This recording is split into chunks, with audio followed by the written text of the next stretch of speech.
Bonjour, je suis Revolta Stéphane, chef d'entreprise des entreprises Revolta Blodo, une entreprise qui date de 1866. On est spécialisé en second œuvre, plâtrerie, peinture. Ça va du petit chantier où il y a des réparations de dégâts des eaux jusqu'à des gros complexes en station type Club Med, village de vacances. Nous sommes situés à Chambéry en Savoie avec un effectif d'une 50aine de personnes.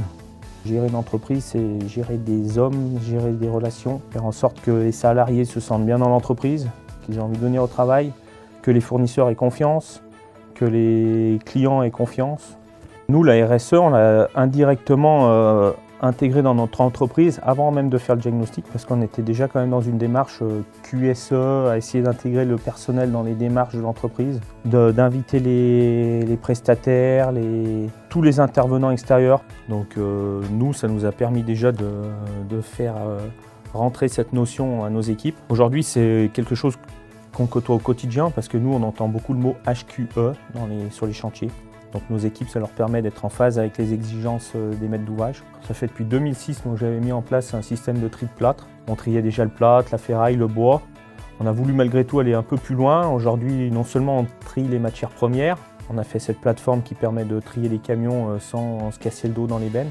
Les pinceaux qui jusqu'à présent étaient jetés à la benne sans nettoyage, sans recyclage, aujourd'hui sont nettoyés, les eaux de lavage sont filtrées.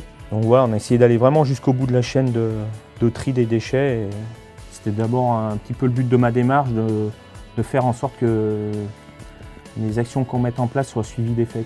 On était en restructuration de nos entrepôts, donc ça nous a permis d'avoir un œil externe là-dessus et d'embrayer tout particulièrement sur l'aspect environnemental avec la mise en place de l'obtention de la norme ISO 14001.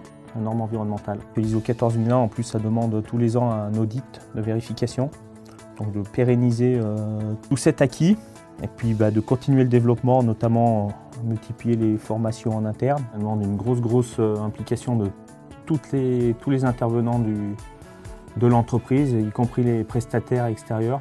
Dans notre qualité QSE, ce qu'on avait mis en avant déjà il y a 2 ans en arrière, c'était les troubles musculo-squelettiques.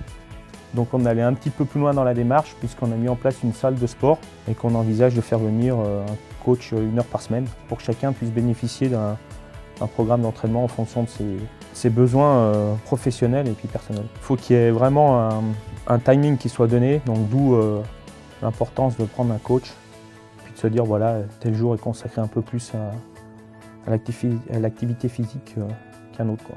On a mis en place une grosse salle de formation qui va nous permettre de continuer maintenant dans la voie dans laquelle on était, à savoir qu'on organise régulièrement des formations en interne.